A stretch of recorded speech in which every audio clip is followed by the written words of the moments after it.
conversations that we have just with our friends in our inner circles. It's about, do we know what's happening in the factory floors? Do we know what's happening with manufacturing of clothing? So raising awareness with our communities, I think that's kind of where we start. Hello and welcome to the Impact Insiders podcast, the podcast that explores the real-life examples of people and organizations that are making an impact. My name is Nicole Toomey and I am the Sustainability Specialist at Relative Impact. I would like to introduce our guest for today, Cyril Naicker. Cyril is the Chief Executive at Imprint Luxury and the Country Coordinator for Fashion Revolution.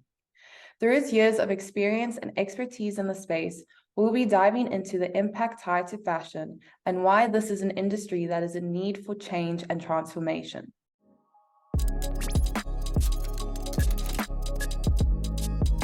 Cyril, thank you for your time today. Nicole, thanks for having me, and I'm excited to have this conversation with you today. Please, could you tell us a bit about how you came into the fashion sector and why this sector in particular? Well, interesting story there, because I didn't grow up really knowing that I wanted to get into fashion. I knew that I wanted to study art.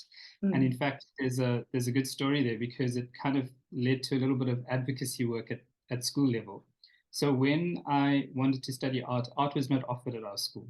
And I approached our principal, and he said to me that he would offer art provided I got the numbers. So I actually went canvassing around to get the numbers to study art. Long story short, I managed to pull it off.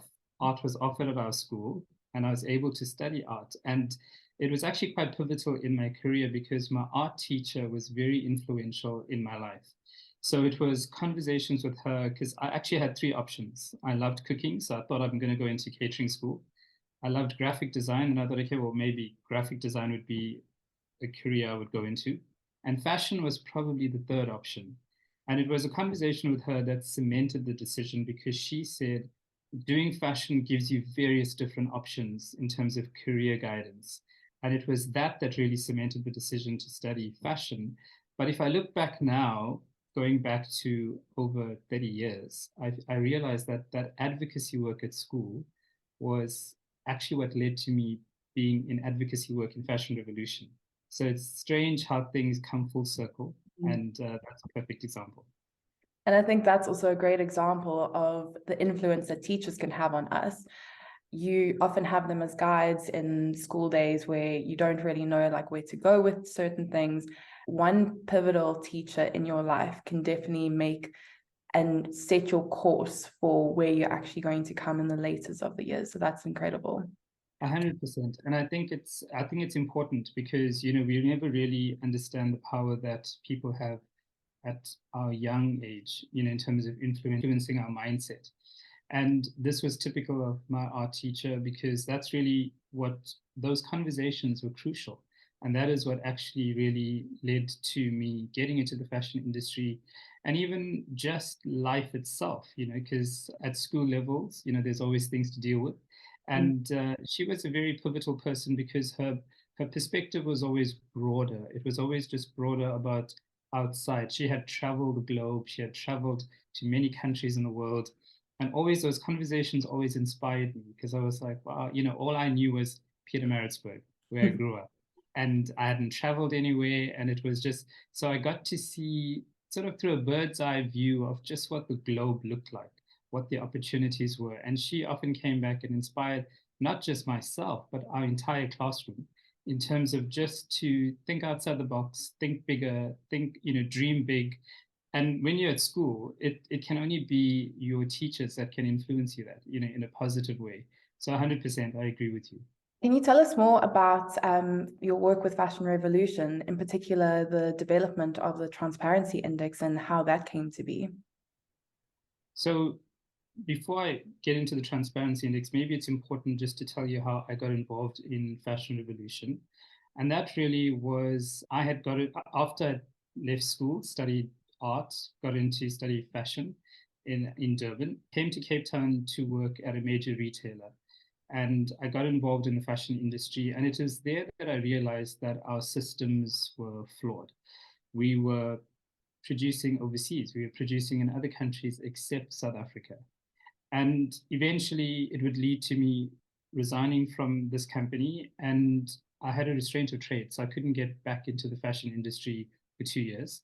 And it was during this time that I began to research. I got into other careers, got into other jobs, but I always knew that if I ever got back into fashion, it would be on my terms and I would be wanting to do things better because I realized I wasn't doing that before. And I was on a holiday in India actually, and I got horribly lost in Delhi and I stumbled into the clothing district. And it was there for the first time that I got to see the faces of the women making the clothes. It was hot, it was humid, it was a miserable day in terms of heat. And these women literally looked like slaves. And I realized that I was a part of the system. And so fast forward, 2013 happens and the Rana Plaza collapse takes place, killing thousands of people and injuring a whole lot more, and all in the name of fashion. And this is really where, through research, I got involved with, I got to speak to the owners who started Fashion Revolution. And a conversation with Kerry Summers, one of the co founders, would lead me to get involved into Fashion Revolution.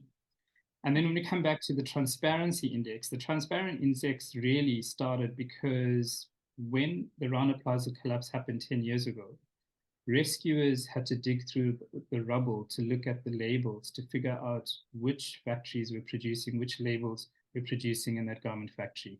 So the index really, in a nutshell, is to hold the fashion industry at large accountable in terms of human rights, in terms of environmental rights, but it is so much more because it is now used as a tool, but it is not the only thing that Fashion Revolution is involved in. Obviously, it's policy work. It is trying to get people involved in terms of asking consumers where our clothes is made. But the index really came from that industry disaster, and it gave rise to what we now call the Transparency Index. That's amazing. And I love the message that Fashion Revolution also provides out about it's not about shaming the individual who's maybe wearing the clothes, but it's more in terms of allowing them to have that knowledge and have that power to transform their own life in terms of how they purchase things, what they purchase, where they're purchasing items. And I think that message is so key because it helps to prevent, say, this is not good, this is not how it's supposed to work. But it's more just giving that knowledge to people and allowing them to make their own decision with that, which I think is amazing. I agree. I think, there's a misconception in terms of the fashion industry where it feels like people feel they have to do things 100% accurately in order to be sustainable. And I think that's not true. I think the point is we don't want to name and shame. The point is, what are you doing right? What is it that you as a company focus on? What is it that you are particular about in your industry? Is it making sure that your fabric is from the country of origin? Is it making sure that the prints or the textiles that you credit the source of where it actually comes from? And I think we need to kind of shift the focus of kind of naming and shaming because that doesn't really produce any results. What it really is about is banding together as a community to kind of say, okay, this is what we're doing correctly. Let's talk about that. Let's educate the consumer. Let's talk about it down the value chain. Let's understand what it is. And that's also where we kind of also understand areas that are problematic and where we can bring experts in to actually assist. So I think, that's kind of something that I know in terms of the work we do at Fashion Revolution, even just on a personal level. At the beginning when I joined Fashion Revolution, it was all about, I think when you're young and immature, it's all about naming and shaming and that kind of stuff. And you realize that doesn't actually solve the problem. The point is, let's celebrate those small wins and let's look at the people that are doing things correctly and let's take it from there. Exactly. Going back to the Transparency Index, correct me if I'm wrong, but I know it's based on companies that are willing to disclose their fashion policies. So it doesn't take into account anything that they're doing behind the scenes, but anything that is being used as public disclosures, that's what the fashion transparency fixates on. 100%. And I think also important to note as well that sometimes companies don't want to be a part of it because I think there's the risk of not knowing what exactly the index is all about, or they fear the fact that we may uncover stuff in the value chain that really is not 100% correct. And that actually isn't the point. The point is be a part of the index. Let us come alongside the brand, the retailer, to assist and best guide, because that's really what I think at the end of the day, what actually really it's about is it's about visibility. What is it that you want to be clear about? What is your key messaging? What is it that you want your consumers to know? And I think sadly, that's kind of where retailers miss the mark, because they really think it's about, we're going to hold people down in terms of, okay, this is what you're not doing, and we're only going to focus on that. And that's really not what the index is all about. Talking about the industry, and it is a multifaceted challenge, from complex global supply chains to greenwashings that are coming out of marketing strategies. From your experience, how does the fashion industry actually transform to become more of a sustainable industry? We've been talking about the transparency index. So transparency really underpins sustainability. Without transparency, achieving a sustainable, accountable, and fair fashion industry is actually impossible. So I think it really starts at that level, because when you sort of disclose information, when you talk about the value chain, when you talk about what you're doing, where you're sourcing the fabric, when you talk about garment workers in terms of are they getting paid fairly, not just minimum fair wage, when you talk about the working conditions, these are all what contributes to a sustainable business. And I think that's really what we need to get people to understand, that transparency underpins that. And very often, there's many misconceptions. And I think, an interesting question would be, okay, what does sustainability actually mean to you as an individual? And I think if you asked 5 people that question, you'd get 5 different opinions, 5 different views. And I've often been asked that question myself: what does sustainability mean to me? And for me, I've often come back to say that it actually means doing the right thing. So it could be at a big retailer. It's like, what are you doing that's correct? What are you doing that's right? You could be a small business owner. What are you doing correctly? Are you doing the right things? Do you have systems in place? And that again comes down to transparency. So if somebody came to look at what we were doing, I'd be proud enough to show them, okay, this is really what we do. This is how we go about it. And that's really what it's about. So I would say that transparency, traceability, all of those things are crucial. No, 100% agree with that, because if you do not have that evidence to back up whatever you're putting out there into the world, how are you actually supposed to go forward to say proudly that this is what we're doing as a brand, this is what we're doing as a company, and this is how we're trying to transform both the environmental and the social side of things? I think a lot of people forget that sustainability ties into both the environmental and the social side, where in fashion, a lot of people, I feel, they fixate quite heavily on the environmental implications and sometimes forget the fact that there are people actually involved in this. There are people that are manufacturing the garments, that are working to pick the cotton.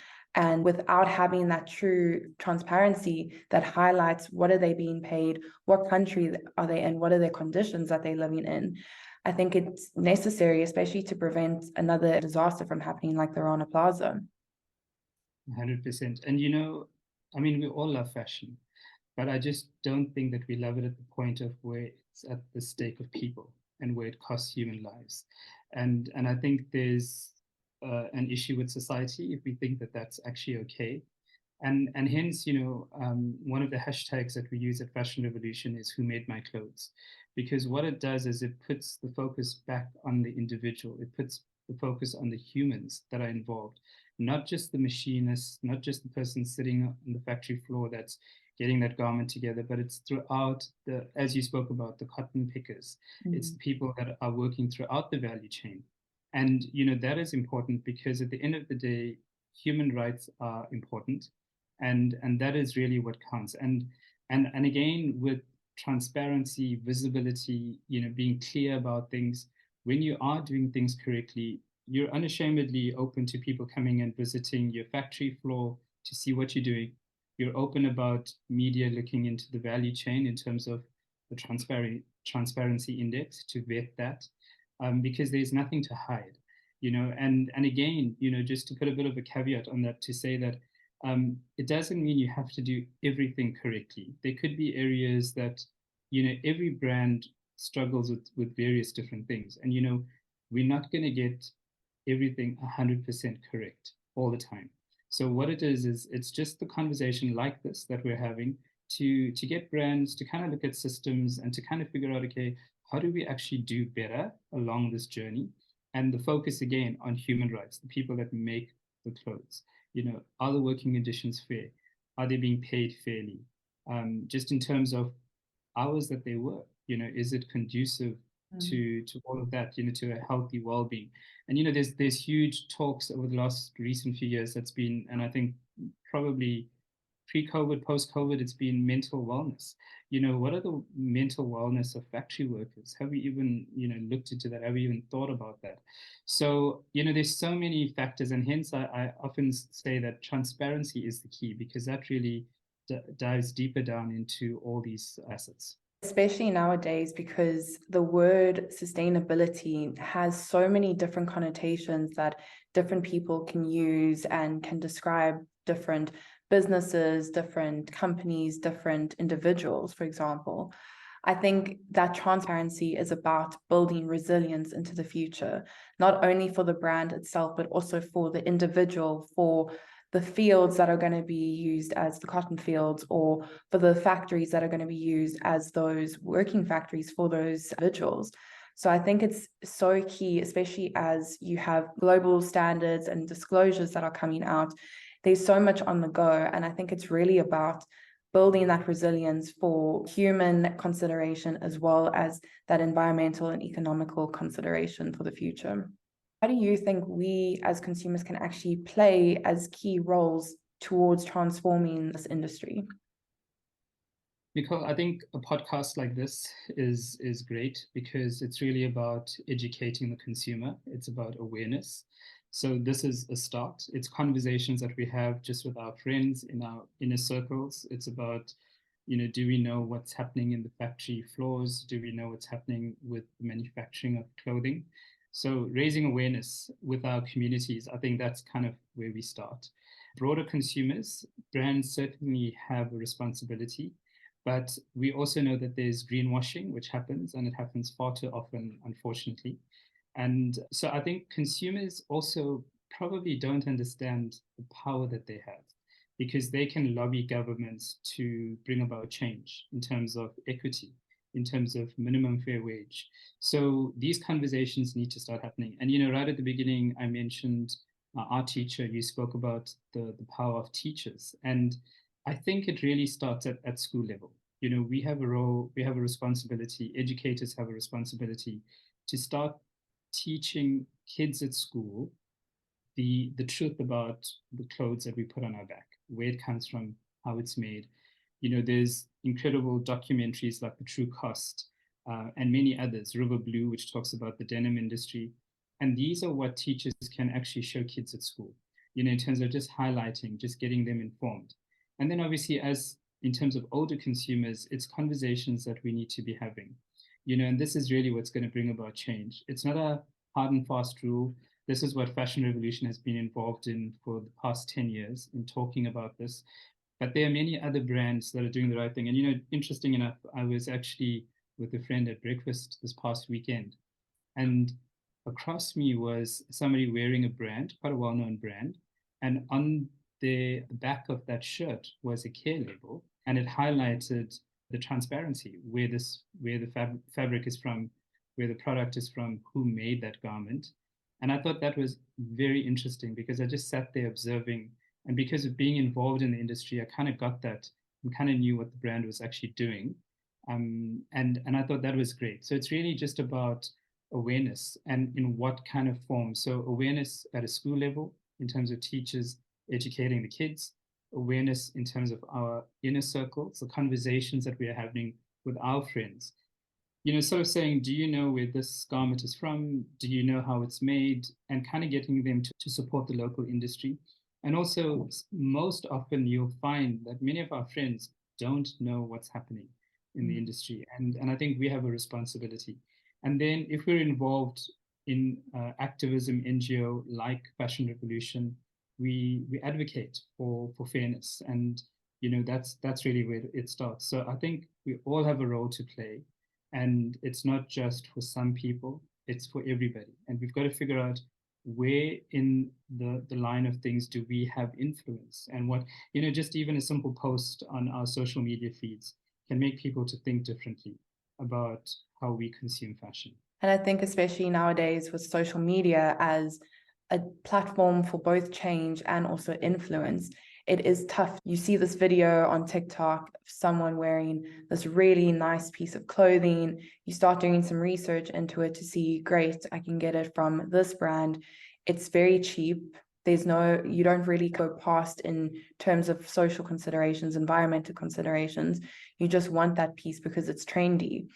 But at the same time, you also have other platforms that allow you to actually express yourselves and express your concerns to say, great, this is a cool piece of clothing, but what is the backstory? Where did this piece of clothing actually come from? What are the considerations behind it before you actually buy it? And I think the best thing that you actually have is that educational aspect, that awareness aspect, to purposely go and educate yourself, have these conversations, chat to people about what brands that they maybe would stay clear from because they're not taking into account these different considerations. It's so true, because millennial mindset, in terms of TikTok and Instagram Reels and the video content that they're putting up, there's such incredible, talented young people that are doing phenomenal stuff. But oftentimes, and it's a sad reflection, because I watch it and I know that they don't really know the conditions that the workers in the factories are going through to put out that garment. For them, it's a beautiful garment, and they need to have a new top, a new pair of jeans, a new look for every reel and every content that they put out. And sometimes I wonder what would be the difference if that individual who's got a lot of followers actually started to really realize the influence they actually have in this area, and what they could do and what they could do just in terms of awareness and communication. And they're the generation that brought about veganism and all these interesting food things that we have today. So they have power. And it's not about naming and shaming these individuals, because they're zoning in on something that they're passionate about. And I often feel that if they knew the details of where the garment came from, they would change their consumerism habits very quickly, because after all, they care about animals, and they all went vegan, all went vegetarian. So it's just something that I think we have a responsibility to talk about this to people in our communities, because that's really where we're going to reach people. I often think, sometimes it's not really about massive placards and billboards and walking down the street. And wow, there's a place for those things too. But I think it really happens around a dinner table. It happens around a coffee shop. Yeah. It happens around just walking with a friend, and sharing what we're doing. And that's really where the spark really happens if we want to bring about change. Often, when I speak at conferences, I often normally say things like, if you care about human rights, if you care about women's rights, if you care about the environment, look no further than the clothes on your back. And those statements are so true, because very often we want to, advocate for things, and we want to get involved in research, but we don't actually know what we actually have on our back and how it was made. And if we knew the truth, and if we knew that that was made under duress, under slavery, that that person didn't earn any money or earned very little, had to take 3 or 4 modes of transport to get to that factory, and at the end of the day still can't put food on the table, I don't think we would actually sleep at night thinking that we're being a contributing factor to society. So that's really where it comes down to. And so fashion is beautiful, we love it, but there are real serious concerns and issues around the fashion industry. So, I don't want to make light of it and just kind of feel like, okay, we're all on this, let's go, and we can champion this. We have to do our part, and we have to put a stake in the ground and kind of draw a line in the sand and say, actually, we're not going to be a part of fast fashion. We are going to talk about this. We're going to inform our friends. And, I've been involved in this for at least the last 10 years. And it's often funny, but it's also sometimes I feel validated, because I will get a call from a friend who's shopping and saying, is this brand okay? Can I buy this? Can I wear this?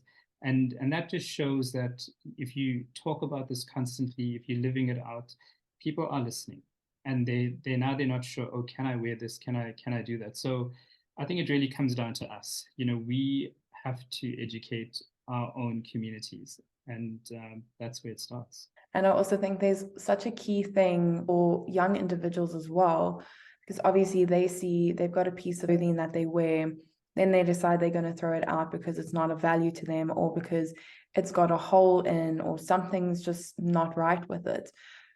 As an individual myself, I really try and take that consideration to just, I'm not the best sewer. I'm not going to be a fashion designer anytime soon.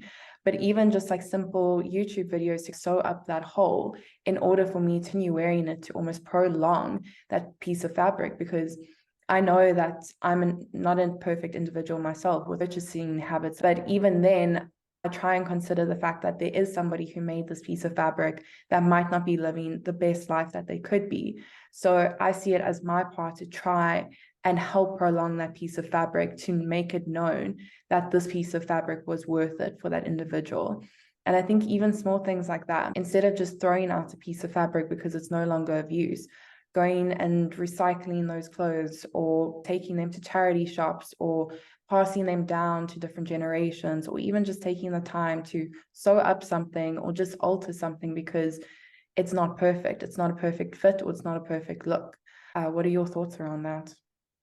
Yeah, I think, we also got to look at our demographic, and we've got to look at location. We're on the continent of Africa. There's poverty is rife in this country, on this continent. We don't have the luxury of just throwing away things. That shouldn't be our default position. So I think it's, I'm the youngest of four kids, and when I grew up, I was used to hand-me-down clothes. That was the order of the day, and that's how it went. And it wasn't anything to be shameful of. In fact, I was quite proud of it. And when I got new stuff, that was also exciting as well. But our parents knew how to sort of move clothing around. They knew how to mend stuff. And, recycling, upcycling is obviously quite sort of catchy right now, but these are things that people have been doing for a very long time, purely out of survival. So I think, there isn't an excuse for us to just throw away clothes, because we don't live in a country where there's just an influx of finances, and that's something we need to be considerate of. And also, if we are the percentage of a few that are privileged to have enough money to walk into a store and buy things often, I think we need to have a system internally about, okay, what do we give away? What do we repurpose? And again, it's just about that conscious living, in terms of, okay, what is it that I want to do? What is it that I want to put out into the planet? And how do I go about editing my wardrobe? And I think that's something that's important, that every person can look at, because, invariably, I can promise you, there are things in both our wardrobes that we have not worn. There are things in both our wardrobes that might still have a swing ticket on it because it's new, and it hasn't been, that's how new it is. So I think we need to take stock of that, and we need to look at that and edit. And also we need to think about, when we're in a store, compulsive buying, do you really need that fifth pair of jeans? We've got four others. Do we actually need? So I think it's really about just thinking about these things. And this is really also where these conversations happen around the dinner table with friends, in terms of when someone's looking for something. And yes, I get it. When seasons change, there's the latest jacket, and there's the latest new color, and there's the latest new trend. But we really got to come down to the point of, do we actually need it? If we need it, yes, 100% go and get it.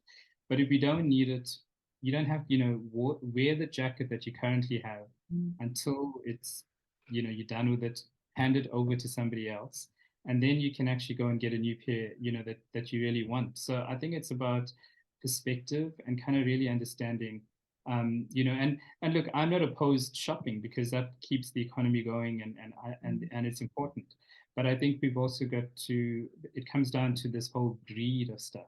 Do we really need another t-shirt? There's so many t-shirts in our cupboard, and you can only wear so many things at once, so you can't wear everything all at once. So, one's got to look at your wardrobe, edit that accordingly, figure out, okay, what are the items that I actually need? and then take it from there. It's so good to almost do a bit of like a wardrobe clean out to say, what do I need? What do I not need? And then from there, take those clothes to someone who needs them, or take them to a charity shop, something along the lines where that piece of clothing is almost getting another life. It's getting another person passed down to them where they can actually, maybe something that was a little bit outdated for you will breathe new life for a new individual. Sure. I mean, I think it's, you can just walk down the street and just there are people that are living on the street, and you can, living conditions and the times that we're living in are tough, and we are fortunate enough to have income coming in. We are fortunate enough to have a wardrobe full of clothing. Do we need all of it?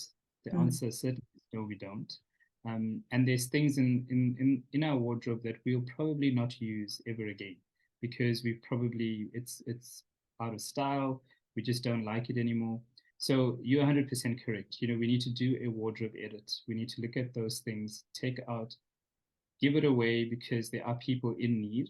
And, again, sort of after COVID, we've seen a lot more homeless people in the streets. Yeah. So there are people in need, in desperate need. And especially now it's winter and, in Cape Town where we're living, it's cold, so people need to be a little bit more considerate. And if you're not wearing that sweater, if you're not wearing that jacket, if you're not wearing that pair of jeans, go and give it to somebody. Shoes as well, get rid of them.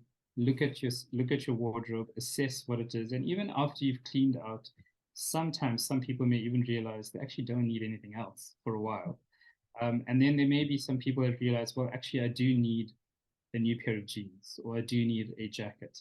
And that's, I think, smart shopping. And that's when you actually and then I would go a step further and I would suggest, sort of hopping online and looking at what are the local brands that are producing local jackets, local jeans. Who can we support that's doing the right thing? And when it comes to transparency, Google is fantastic. People can get onto Google, have a look at that brand, have a look at their story, and kind of figure out where are they manufacturing, what are they doing, what is their story. And that's where I think people need to be shopping, and people need to be investing their money, because then they know that they're supporting a brand that's caring about the environment, that cares about people, and all the stuff that we spoke about in terms of transparency and this environment and the planet. And that's where we support those brands. So it's just it's a little bit of homework that people can do, and it's just a few steps back to think about, okay, what is the approach? It's not just a knee-jerk response when I'm at the mall, okay, let me just buy this because it's on sale or it's cheap. And again, also, something that I really would like the listeners to consider is when something is cheap, really kind of do a little bit of a self-talk to yourself and figure out, why is it cheap? At a retail level, it could be cheap. What was the true cost of that garment? And then when you start thinking about what did the garment worker possibly get paid, then you actually really then begin to understand, okay, this is what fast fashion is all about. So, we live in an age of information, and there is no excuse to say we didn't know. And, there's that famous quote that says, when you know something, do better, so that's where we're living at now. So there's organizations like Fashion Revolution. There's many brands that are talking about what they're doing correctly. There are many documentaries talking about working conditions. We just need to open the newspaper or open online and see what's happening in the economy. So, there is no excuse. And we have a responsibility to do the right thing. That's really, so again, when people say, what does sustainability means to me? It's about doing the right thing. And that is different for various different people. But for me, it's, do I give to charity? Do I take care of the environment? Do I know where my clothes come from? Do I try to live as best a life as possible as I can? Far from perfect. None of us have it all figured out. But it's a journey, one day at a time. But I think when it comes to clothing, when it comes to the industry that I'm in, I really realized, because going back to earlier on when I spoke about working in the industry and when I realized we were doing the wrong thing, I realized that, and I had to stop And yes, it cost a lot because I had to resign from that company. I could have just kept going because I could have thought, oh, well, this is not my problem. This is the company's problem. But I was part of that company. And I realized that if I'm going to stay there, I'm part of the problem. So I had to remove myself, and I know not everybody can just quit their job tomorrow and just move into a different direction. Yeah. But what I know everybody can do today is start making better decisions. And they're simple because we all don't need to be shopping today for new things. We can start simply by editing and then from there working things out. And also the conversations that we have, like this, it's just that's really what it comes down to. And we're often fortunate enough to be in circles of friends where we can talk about things and share, get to know about each other's industries and what people are doing. And that's where we start sharing because a lot of people, honestly, they simply don't know. They Yeah. simply don't know what's happening in factories. They simply don't know that jacket they've got on their back, under what conditions it was made. And we have a responsibility. If you talk about transparency and visibility, it also comes down to what are we sharing? Are we telling people? Are we giving them that information? So this podcast, again, brilliant, because this is really where it comes down to, is that it's information sharing, it's information knowledge. Now people will hear. And then the question is, okay, now that you know, what are you going to do about it? That's really the most important thing. Having conversations like this, it's informative, but it's kind of reassuring to you to say, you know what, like you said, we're not all perfect individuals. We're not going to suddenly change overnight, but it's about having that wealth of knowledge for you to actually inform your better decisions for the next time you purchase something, or how you are going to look at your wardrobe when you throw things out. If you need to throw things out, where is that going to be going? So interesting, these wardrobe capsules. They have 7 outfits that they basically just reuse throughout the entire week.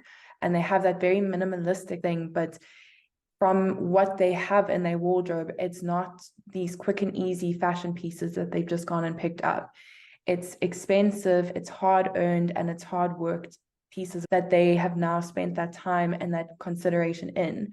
And because it was so costly, they don't see the need to go and buy 5 pieces that are going to equate to the same amount as that. They're actually going to use this expensive piece that was made where they know that the workers are actually being treated fairly. They know that the sourcing of the materials has come from homegrown soils.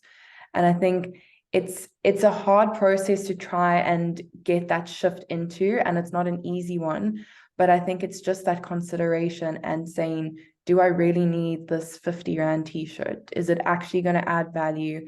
And what is the cost for human life? I think that's especially what it boils down to. 100%. It's the mindset, it's our own mindset. And speaking about that, I have a wool jacket that I wear every now and again, and that jacket is 27 years old. Wow. And it was tailored in Pietermaritzburg, and it was my parents it was actually, a family event, and my parents insisted I have this jacket made, and I still have it. So it either means I've not grown in 27 years, but it still fits me, and I wear it. And often when I wear it, I get a lot of compliments on that jacket. And when I tell people that it's 27 years old, they actually can't believe it. And that's just a story of when you buy something that's really good and well made, it lasts and it stands the test of time. I mean, 27, it's almost 3 decades, so that's an incredible piece. And I think that should be our goal, is to have garments that we can hand over to people in our family to be like, this is when this was made. There's a story attached to it.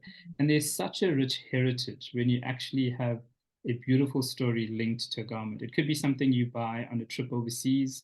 It could be something that was given to you by someone close and dear that's got a beautiful story. And really, I think, the narrative is really what is also important.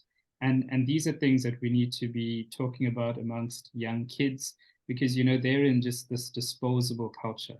Like, let us get something new. Let's put something on for the latest video, for the latest TikTok video that we've got to do. And then they don't want to wear it again because it's been seen on that video.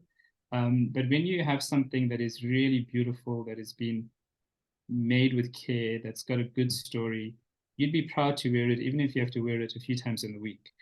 So I think it's about our mindset, and as a society, we've gone far away from that. If we think back to how we grew up and the values that we had, and then you come back to the values today, we know that we're living in different times, and by no means am I saying we've got to go back to that system, but what I'm saying is that those values still hold the test of time, and that's really, it comes down to simple things, and clothing is simple. Yes, there's serious consequences attached to that clothing industry, but when you look at it, when we bring out the conversation, it doesn't need to be complicated. We just need to talk to people in ways that they can relate and that they can understand. And again, once they know the actual knowledge of what's happening in the industry, I doubt there'll be very few people that are going to be like, well, I don't really care, and I'm just going to support the slave industry because that's what I feel. I think most people have a conscience, and they'll be like, okay, how do we do better? How do we change this? And that's really what we need. Something with Fashion Revolution is, we obviously have our movement, we have the Transparency Index, we have open source information. There really isn't an excuse. There's information all over. And it's not just Fashion Revolution. There are many other organizations that are doing phenomenal work in this space as well. And we just need to read stuff. We need to inform ourselves. That's really what it comes down to. Exactly.